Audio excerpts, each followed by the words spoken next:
kita bicarakan tentang peranan dan adab seorang imam.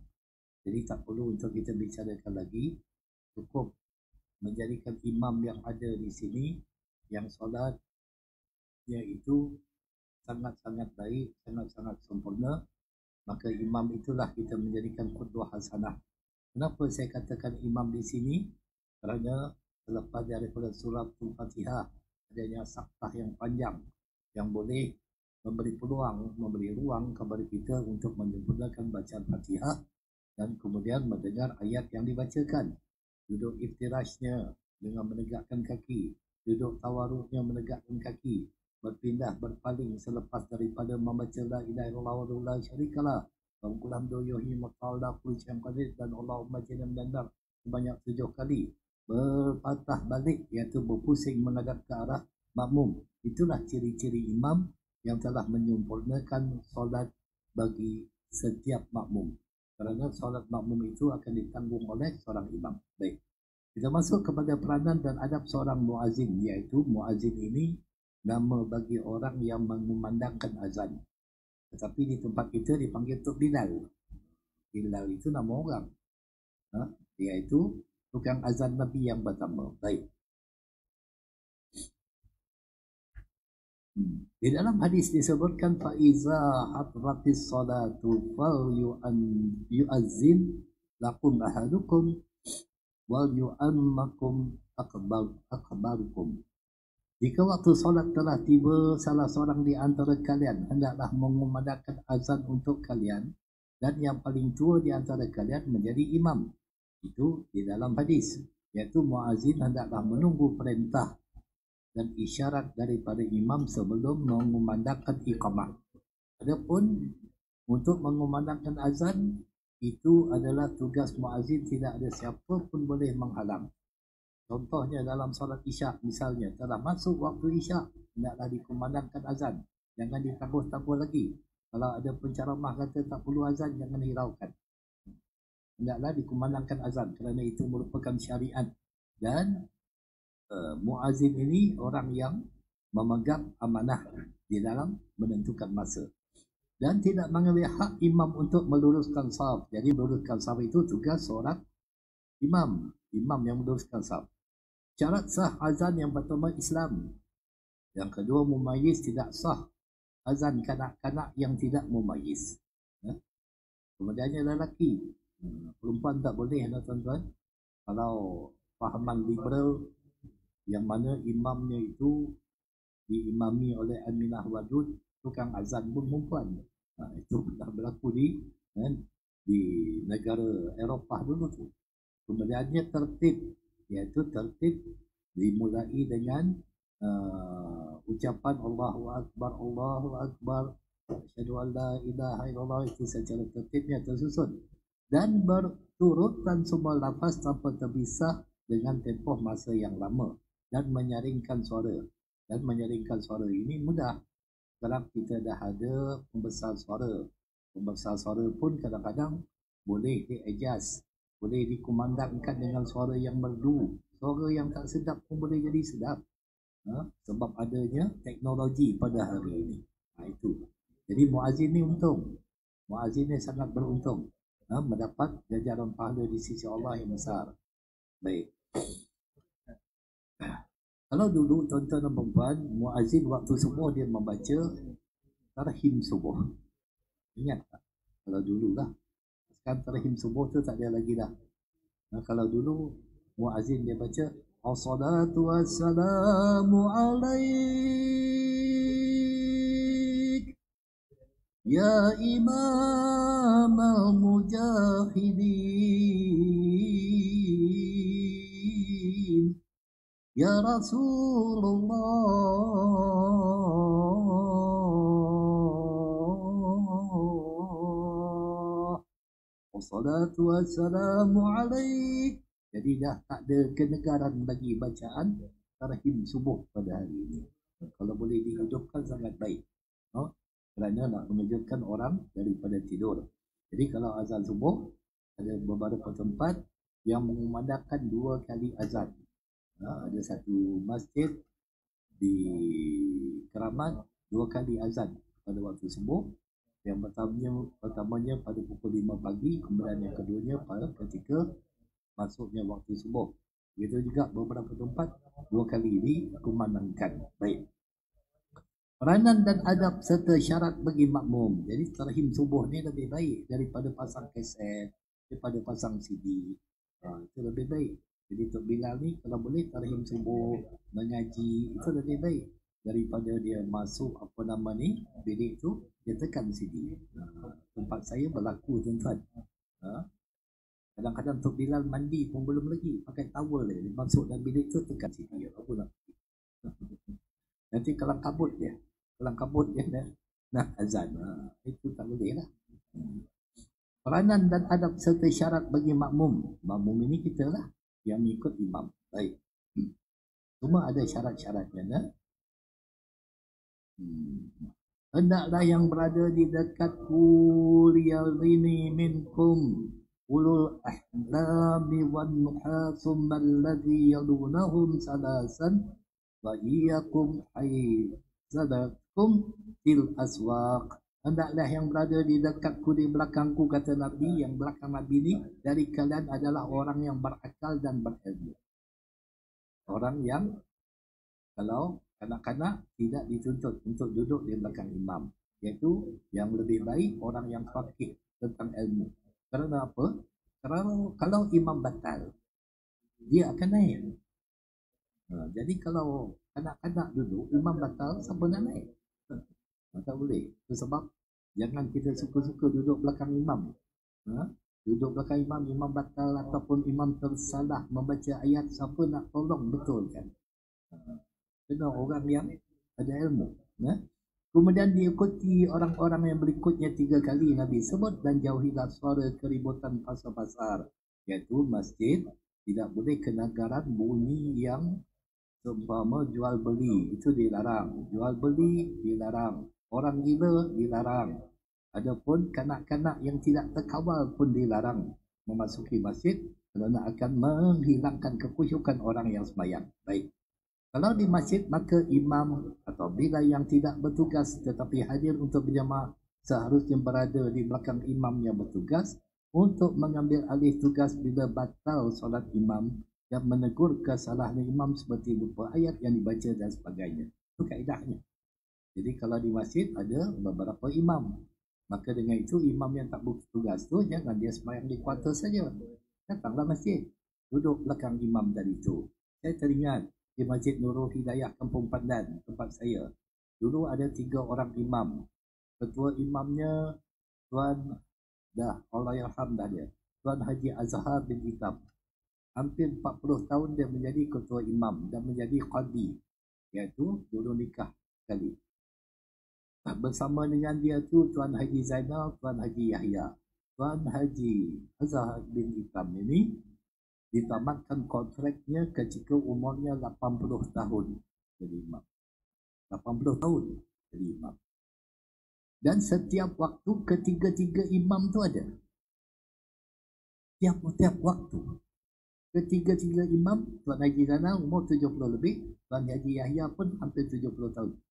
Tiga-tiga opai belaka tuan-tuan. Montul. Tiga-tiga tu tiap-tiap waktu ada. Jadi kalau imam yang bertugas dia sakit tekak, tak mampu nak baca, dia akan minta imam yang lain ganti. Itu kaedahnya. Agar ada toleransi antara imam dengan imam. Ini kadang-kadang imam dia sakit ataupun tak dapat hadir, langsung tak hadir. Tak ada siapa yang ganti. Akhirnya jadi macam mana tuan-tuan? Tengok siapa yang boleh jadi imam. Biasanya kalau dulu saya lah jadi mangsa. Ustaz ada, ustaz jadi imam. Kita jadi mangsa. Jadi patutnya istilah yang tak bertugas tu duduk belakang, sebab dia fakir, dia boleh membantu dan sebagainya. Baik.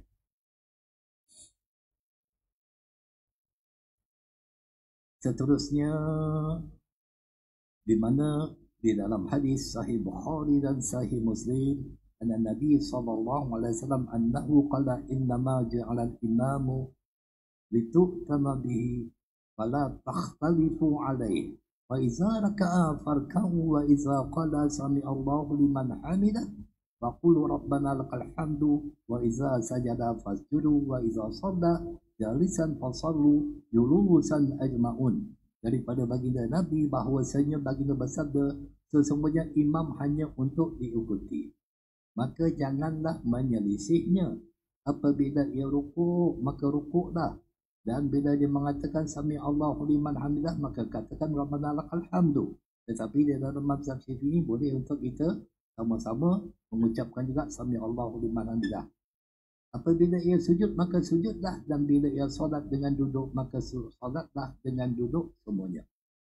Ini perintah daripada Nabi untuk mengikut imam, kerana imam itu ketua kita. Maksudnya mengikut imam itu bukan kita itu menyertai imam, tapi mengikut imam. Apabila imam mula bertakbir Allahu Akbar, itu baru kita. Imam dah sempurna rukuknya, Allahu Akbar, baru kita. Imam dah sempurna iktidal, dah berdiri tegak, sami Allahu liman hamidah, rabbana lakal hamdu hamdan katsiran tayyiban mubarakan fi, baru kita pula.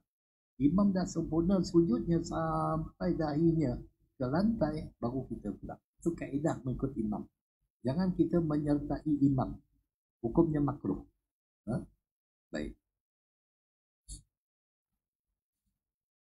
Makmum dituntut mengikut imam dan bukannya menyertai imam, serta tidak terus sujud dengan lama ketika imam sudah duduk untuk tahiyat akhir. Jadi kalau ikut imam tu, ikut betul-betul lah. Imam dah bangun tahiyat akhir, dia masih sujud lagi. Patutnya dia mesti bangun. Sebab dia sembahyang berjemaah mesti ikut imam. Imam dah duduk dah tahiyat akhir, dia kena bangun. Tapi orang kita ni kadang-kadang tunjuk warak tak kena tempat. Dia sujud tak bangun-bangun. Imam dah hampir dah nak bagi salam, belum lagi bangun pada sujud. Nak sujud lama-lama sembahyang kat rumah lah. Sebab apa? Dia takuti ada perasaan riak, menunjuk-nunjuk. Kita sembahyang ikut imam ni, ikut imam. Contohnya kalau dalam sembahyang tarawih, imam kata dia uzur hari ni, dia bagi tahu jemaah, hari ni semua kita sembahyang duduk. Wajib semua duduk, ikut imam. Imam kata duduk pun saya tak boleh lah, baring. Nak baring imam. Imam baring semua kena baring. Kena ikut. Itu kaedahnya, mengikut imam. Baik. Di dalam hadis sahih Bukhari, amma yakhsha ahadukum aw la yakhsha ahadukum idza rafa'a ra'sahu qabla al-imam an yaj'alallahu ra'sahu ra'sa himarin aw yaj'alallahu suratuhu suratan himar. Tidak takutkah orang yang mengangkat kepalanya sebelum imam, kata Nabi, Allah akan menukar kepalanya menjadi kepala kaldai, atau Allah akan menukar bentuknya menjadi kaldai. Itu orang yang mengangkat kepala sebelum imam. Itu. Jadi biar imam sempurna dulu. Dan Nabi SAW juga bersabda, kalau Nabi SAW, iza atahadukum as-salatu wal imamu ala halin wal yasna' kama yasna'ul imam. Apabila salah seorang dari kalian mendapatkan solat dan imam sedang dalam suatu keadaan, maka hendaklah ia berbuat seperti imam berbuat. Maksudnya macam mana? Kalau dia masuk lambat, imam dah rukuk dah, dia mesti rukuk bersama imam. Angkat takbir, tinggalkan perkara-perkara yang sunat, jangan baca talafuz niat, jangan baca doa iftitah, terus saja Allahu Akbar, rukuk bersama imam. Itu kaedah. Dan kalau dia dapat rukuk bersama imam, pemakninah bersama imam, dia dapat satu rakaat. Baik. Makmum hendaklah berdiri setelah muazzin mengucapkan qad qamatis salatu qad qamatis salah. Ini dia dalam kitab-kitab fiqh disebutkan tempoh untuk seorang makmum dituntut untuk berdiri. Jangan duduk lagi. Jangan duduk lagi. Ketika itu hendaklah dia berdiri, kerana qad qamatis salatu qad qamatis salah itu menunjukkan dah dekat sangat dah solat. Solat itu dah dekat sangat dah. Maka hendaklah dia memenuhi saf hadapan dahulu sebelum membuat saf yang berikutnya. Saf yang baru hendaklah dimulakan daripada tengah. Penuhkan dulu saf di hadapan. Cumanya orang kita ni tawaduk tak kena tempat. Tawaduk tak kena tempat. Dia suka duduk kat belakang, dia tak nak duduk depan. Kebutlah saf depan. Sehingga kan kalau disuruh undi, kata Nabi SAW, dia akan mengundi dengan untuk mendapatkan saf hadapan. Satu masjid di Taman Nirwana, Ampang. Siapa tahu masjid tu? Masjid Al-Mustaqim Taman Nirwana, Ampang. Tuan-tuan kalau pergi sembahyang subuh dekat sana nak dapat saf depan susah. Sebab masjid itu dipenuhi oleh warga-warga orang-orang Arab. Orang-orang Arab ini dia sangat prihatin rebut saf depan. Tak ada peluang untuk kita duduk dah saf depan. Dia rebut saf depan. Lalu dia merapatkan saf pula ketika itu. Rapat betul dia saf dia. Itu sebab kalau di negara Arab, kalau kita tak rapat saf, tariknya kita. Dia suruh rapatkan saf, kaki dengan kaki itu dirapatkan. Sebab kerana Rasulullah SAW mengatakan orang yang menyambung saf itu akan mendapat mahligai di syurga. Jadi solat berjemaah ini penting untuk kita betul-betul mengikut. Para makmum yang duduk jangan bangun berdiri. Itu dia dalam kitab fiqh. Sehingga selesai iqamah. Menurut sebagian ulama boleh berdiri waktu bila mengucapkan qad qamatis salat, qad qamatis salat. Kerana datang hadis Nabi SAW menyebutkan iza uqimatis salatu fala taqumu hatta taruni qad kharajtu. Apabila solat diikamatkan kata Nabi, maka janganlah kamu bangun berdiri sehingga kamu melihat aku keluar sampai dan nampak imam. Jadi bagi orang yang muda, dia boleh bangun iaitu selesai daripada iqamah. Nabi larang kita bangun lama-lama. Kita iqamah belum lagi, dah berdiri dah. Masalahnya. Baik. Lau ya'lamuna ma fi saffi muqaddimi lastahamu. Sekiranya mereka mengetahui keutamaan pahala pada saf yang pertama, nescaya mereka akan mengundi untuk mendapatkannya. Saf pertama ni besar ganjaran pahalanya. Yang pertamanya yang sebelah kanan, nanti yang sebelah kiri, kemudian yang belakang. Itu ada tingkatan-tingkatannya. Dan di dalam hadis riwayat Ibn Hibban menyebutkan innallaha wa malaikatahu yusallu ala saffil awal. Sesungguhnya Allah dan para malaikatnya berselawat kepada orang-orang yang berada pada saf yang pertama. Turun rahmat didoakan oleh malaikat. Itu besarnya saf pertama tu. Baik. Bagi para makmum wajib berniat makmum. Dalam sembahyang jahar yang dibaca secara kuat, makmum menyaringkan ucapan amin bersama imam, bukan sebelum atau selepas imam, tapi serentak dengan imam. Dalam sembahyang jahar, iaitu sembahyang yang dibaca kuat, sebaiknya makmum tidak membaca surah atau beberapa ayat setelah membaca surah Al-Fatihah, kecuali dia tidak mendengar suara imam. Biasanya suara sembahyang jahar ni subuh, maghrib, isyak, sembahyang Jumaat, solat hari raya Aidil Fitri dan Idul Adha. Itu yang dibaca secara jahar. Jadi makmum tidak dituntut untuk membaca ayat, dengar saja apa yang dibaca oleh imam. Hukumnya makruh bagi makmum yang mengikut imam baca ayat. Berlaku tak? Berlaku.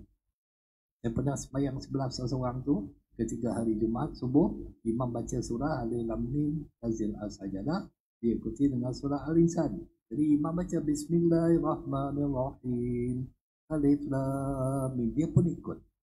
Jangan ikut, dengar. Jangan ikut, dengar saja bacaan imam tadi itu, dan kalau boleh mentadabbur setiap ayat tadi itu. Baik. Yang keempatnya melakukan rukuk setelah imam sempurna rukuk. Begitu juga ketika sujud, tadi telah disentuh. Apabila sempurna perbuatan imam, bangun kita. Apabila perlu, makmum bertakbir supaya makmum di belakang tahu pergerakan imam. Ini kalau ramai nak. Kalau di Mekah misalnya, imam Allahu Akbar, jadi salah seorang itu Allahu Akbar, dia jerit. Biar orang belakang tahu kalau ramai. Kalau tak ramai macam kita ni tak payahlah. Kita ni sikit, makin lama makin sikit kan. Kalau ramai tak apa. Sayyidina Jabir bin Abdullah menceritakan Rasulullah pernah mengimami kami sembahyang zuhur, dan Sayyidina Abu Bakar di belakang baginda. apabila Rasulullah bertakbir, Sayyidina Abu Bakar pun bertakbir supaya didengar oleh kami. Nak bagi dengar sebab ketika itu ramai. Baik. Di antara adab makmum tidak bangun daripada tempat sembahyang sehingga imam selesai berdoa. Itu adab makmum. Sebab kita ikut imam. Dia sampai habis dulu. Ayyuhan nas, kata Nabi. Wahai manusia, inni imamukum. Sesungguhnya aku adalah imam kamu. Fala tasbiquni birruku'i wala bisujud. Maka janganlah kamu mendahuluku dengan rukuk dan sujud. Wala bil qiyam, berdiri. Wala bil insiraf, iaitu dan salam. Jangan mendahului imam. Jangan. Sampai imam dah bangun, baru kita bangun. Itu adabnya kita ikut imam. Jangan kita itu cepat-cepat. Pernah berlaku di zaman Nabi SAW, salah seorang yang apabila selepas saja Nabi bagi salam, dia bangun. Nabi bagi salamnya, dia bangun. Dia tak tunggu. Akhirnya menjadi satu persoalan kepada Nabi SAW. Kenapa dia bangun? Kenapa tak tunggu? Untuk kita memuji Allah dengan wirid-wirid yang warid daripada hadis Nabi, berdoa bersama imam. Kerana berdoa beramai-ramai ini sangat mustajab. Kerana kita tak tahu doa siapa yang akan diijabahkan oleh Allah. Jadi sahabat tadi itu lepas salam bangun. Lepas salam bangun. Satu hari Nabi ikut dia. Selesai dia sembahyang, Nabi ikut dia. Rupa-rupanya dia balik ke rumah untuk menukar kain yang dipakai itu untuk diberi kepada isterinya. Sebab dia cuma ada selai kain saja. Bagi pada isterinya untuk sembahyang juga. Jadi kalau kita tengok orang kat sini, lepas saja salam, dia tahu bangun, itu memang tak ada kain lah tuan-tuan. Dia nak balik rumah, bagi isteri yang pakai. Memang tak ada kain lah tu. Kan? Awak pernah berlaku. Yang ketujuh, terus mengikut gerakan imam ketika masbuk ataupun gerakan yang dilakukan oleh imam ketika itu. Ikut. Sebab imam ini mesti diikuti. Yang ke-8, makmum membaca takbir intiqalat dengan perlahan, iaitu perpindahan takbir. Yang boleh menyaringkan ialah imam. Allahu Akbar. Sami'allahu liman hamidah. Allahu Akbar. Imam. Ada pun makmum, jangan baca kuat. Semua orang sujud. Sujud. Datang makmum masbuk, baca takbir kuat, Allahu Akbar. Habis semua bangun. Ingat suara imam. Habis batal sembahyang orang. Sebab makmum ni tak boleh. Makmum dia boleh nyaring suara satu ya ketika ucapan amin. Itu saja. Yang lain dia tak boleh. Ke-9, mengingatkan, bukan tegur imam ketika imam lupa bacaan atau lupa pergerakan dalam sembahyang. Macam mana nak ingatkan? Ucapan subhanallah. Bukan baca ayat pada imam tu. Pernah dulu sembahyang subuh saya, imam dia terlupa ayat. Ada orang tegur. Seorang tegur ayat lain, seorang tegur ayat lain. Pening imam, mana satu aku nak ikut ni. Tak betul. Yang betulnya dengan ucapan subhanallah. Bagi wanita pula dengan bertepuk tangan. Itu kaedahnya. Jangan pandai-pandai tegur dengan ayat. Sebab imam ni, jadi imam ni tuan-tuan, Masya Allah, tabarakallah. Tuan-tuan duduklah depannya tengok jadi imam. Kadang-kadang syaitan tu lebih besar pangkatnya untuk mengganggu imam, menyebabkan imam ni lupa ayat. Boleh lupa. Ayat yang mudah imam boleh lupa. Sebab duduk depan ni diganggu oleh syaitan. Sebab kita baca kan doa khatam Quran kan? Bukan kita baca nasina, nusina, dilupakan. Kita dilupakan oleh syaitan. Boleh lupa. Imam, Masya Allah, tabarakallah, malam nisfu Sya'ban jatuh pada hari Khamis malam Jumaat. Imam baca Yasin 3 kali. Besok sembahyang subuh, imam yang baca Yasin 3 kali malam tadi bertugas menjadi imam untuk solat subuh hari Jumaat. Sampai kepada ayat إنما يؤمن بآياتنا الذين إذا ذكروا بها خروا سجدا وسبحوا بحمد ربهم وهم لا يستكبرون. Patutnya baca ayat tu, tapi disebabkan malam tadi disebabkan baca Yasin 3 kali, akhirnya tertukar ayat. Innama amruhu iza arada syai'an ay yaqula lahu kun fayakun. Boleh lupa. Boleh lupa. Saya pernah dulu anak saya jadi imam sembahyang tarawih. Anak saya jadi imam sembahyang tarawih. Bismillahirrahmanirrahim. Wattini wazzaituni wa turi sinin wa hadzal baladil amin. Laqad khalaqnal insana fi ahsani taqwim. Thumma radadnahu asfala safilin. إلا الذين آمنوا وعملوا الصالحات وتواصوا بالحق وتواصوا بالصبر. Lupa. Boleh berlaku tuan-tuan. Jangan main. Imam Hafiz pun boleh terlupa. Itu sebab. Jadi bagi para makmum hendak tegur dengan subhanallah. Biar imam tu cari. Jadi kalau imam terlupa, kalau dah agak panjang terus saja rukuk. Kalau dah baca panjang ayat tadi itu, jangan dicari ayat-ayat yang lain. Itu akan memberatkan makmum. Terus saja dia rukuk. Itu kaedah. Yang ke-10, tidak membuat gangguan kekhusyukan seumpama berbunyinya handphone ketika solat. Itu handphone ni musibah betul.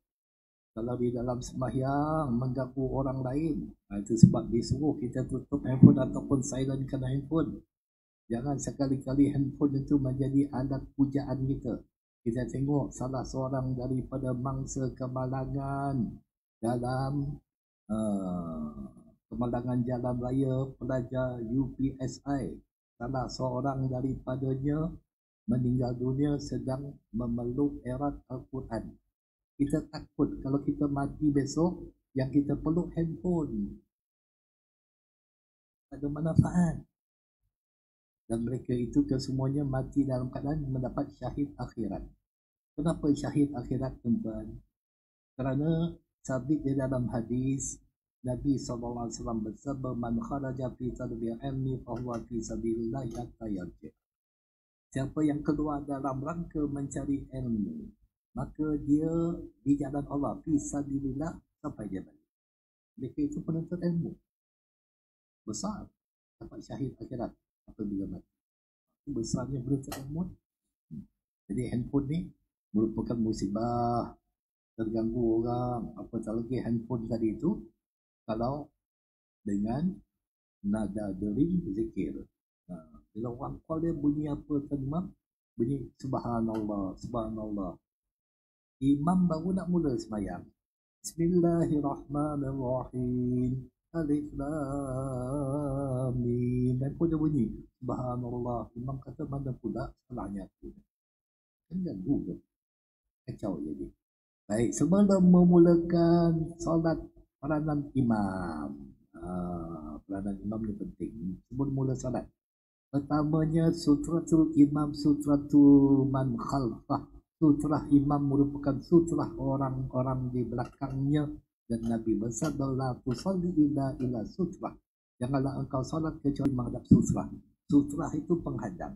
Ni, di antara surau yang ada di Selangor yang menggunakan sutrah yang tepat dengan sunnah Nabi, iaitu tidak melebihi 3 hasta daripada tempat sujud. Yang pertamanya tembok. Itu sutrah dipanggil.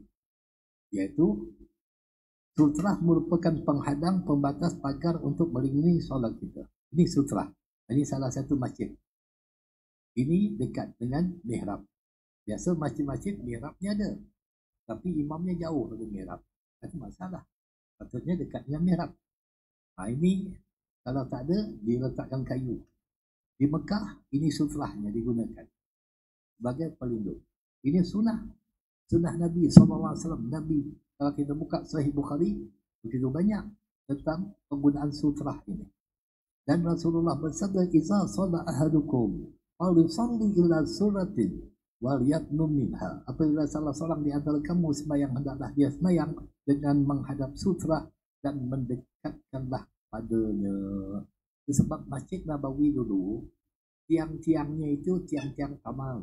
Pohon tamar dijadikan tiang. Sahabat berebut-rebut semayang belakang tiang tu nak jadikan sutra. Kita berebut juga tiang nak bersandar. Itu bezanya kita. Sahabat dulu dia rebut tiang. Untuk semayang belakang tu menjadikan sutra. Dalam mazhab Asy-Syafi'iyah, bagaimana pandangan daripada Imam Syafi'i sendiri dalam kitabnya Ikhtilaf Al-Hadis halaman 97, atau yang telah ditulis oleh Imam Nawawi dalam kitabnya Radatul At-Talibin muka surat 1 halaman 398, Imam Nawawi dari mazhab Syafi'i berkata, yustadul al-musalli an yakunu baina yadahi sutrah manjadaran aw sariyatan aw khairiha wa yadnu minha bihaisu la yarhi bainahima ala salasan azra. Disunahkan bagi orang yang salat meletakkan sutrah di hadapannya yang merupakan tembok. Ini tembok. Ada tembok, tiang. Bayang belakang tiang. Atau yang lainnya dan mendekat kepadanya dengan jarak antara dirinya dengan sutrah tidak lebih daripada 3 hasta. Tetapi di masjid kita sekarang ni dah ada garisan-garisan. Itu juga dikatakan sutrah. Garisan-garisan ni, jam tuan-tuan sembahyang tu, ini dah kira sutrah. Jadi kalau orang yang lalu atas pada garisan tadi itu. Jangan lalu tempat bersujud. Baik. Yang pertama sekali dikatakan tembok atau dinding. Ini yang pertama.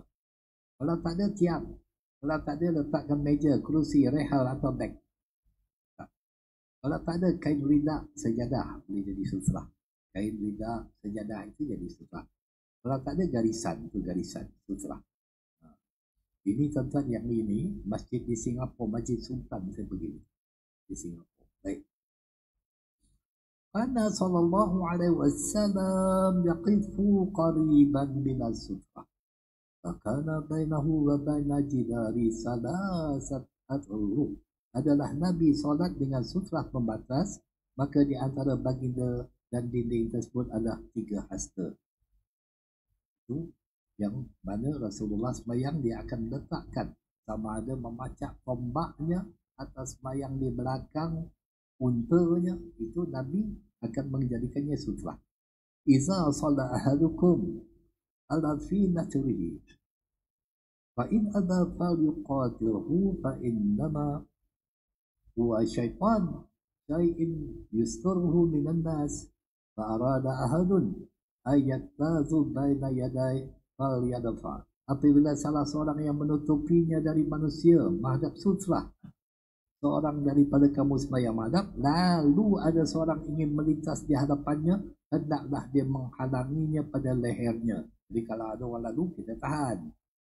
Kalau orang itu enggan, tetap hendak lalu juga, perangilah, tahanlah dengan kuat, kerana dia hanyalah syaitan.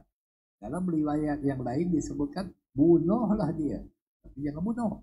Maksudnya, tolak dia dengan keras. Jangan kita faham hadis tu. Kita dah tahan macam ni, dia tak nak juga, dan lalu juga, maka kita boleh tolak dengan keras. Kerana itu syaitan. Dan haram hukumnya bagi orang yang melintasi orang yang sedang solat.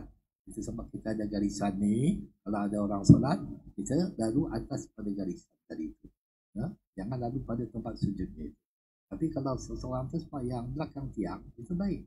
Ataupun diletakkan beg, diletakkan rehal, sesuatu yang boleh melindunginya. Baik.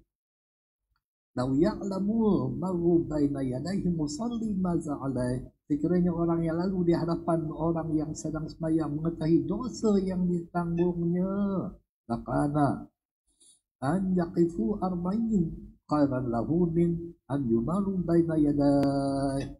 Nescaya dia memilih untuk berhenti selama 40 tahun. Masuk berhenti ini ada riwayat mengatakan lebih baik dia tidak berjalan selama 40 tahun. Itu lebih baik untuknya daripada berjalan di hadapan orang yang sedang sembahyang. Rencana betul. Baik. Kerana di dalam hadis menyebutkan riwayat Muslim, fa inna mahu qarin. Sesungguhnya bersamanya adalah qarin, bayangan syaitan. Itu sebab orang yang sembahyang ada sutrah ni lebih khusyuk bagi sembahyangnya. Sebab yang dia menghadap itu ialah sesuatu yang melindunginya. Walaupun pernah sutrah ini bukanlah satu kewajiban, namun ianya adalah sunnah Nabi dan hadis Nabi tentangnya banyak diriwayatkan. Kalau kita buka Sahih Bukhari tentang sutrah ini cukup banyak. Baik.